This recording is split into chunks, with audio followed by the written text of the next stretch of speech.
I wanted to reconnect with my son, so I took him to my father's old hunting grounds. I think someone else connected with him instead. It started with good intentions. That's the sick joke of it all. My son is 16. And if you have a 16-year-old, you know what I mean when I say he's a stranger living in my house? He exists in a self-contained universe of glowing screens, muffled bass from his headphones, and monosyllabic grunts that pass for communication. We used to be close. When he was little, he was my shadow. Now I'm just the guy who pays for the Wi-Fi. The distance between us had become a canyon, and I was terrified that one day I'd look across and not be able to see the other side at all. I had to do something. So I fell back on the only thing I knew. The only real template for fatherhood I ever had. My own father was a grim man. Not cruel, not abusive, just silent. He was a block of granite, weathered and hard.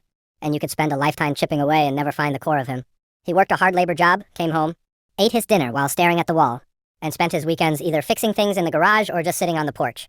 The only time he ever seemed to unthaw, the only time I felt anything like a connection was when he took me hunting. He'd take me to a vast, sprawling state forest a few hours from our house. We'd walk for miles, not really hunting anything specific, just walking. He'd point out tracks, identify bird calls, show me which mushrooms would kill you and which you could eat. He spoke more in those woods in a single weekend than he would in a month at home. It was our place. His church? He's gone now. Been gone 20 years. I'll get to that.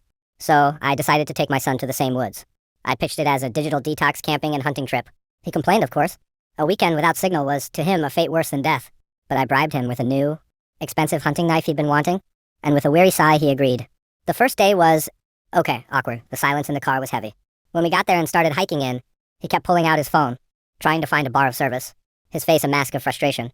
I just kept walking, trying to channel my old man's patience. Look, I said, pointing. Deer tracks. A doe and a fawn, see how small the second set is. He glanced, gave a non-committal, huh, and went back to his phone. My heart sank. This was a mistake. I was trying to force a memory that wasn't his. Trying to fit him into a mold my own father had made for me. But then, a few hours in, something shifted. The deeper we got, the more the silence of the woods seemed to swallow the silence between us. His phone was useless, a dead brick in his pocket. He finally put it away. He started to look around. He asked me what kind of tree a particularly massive, gnarled oak was.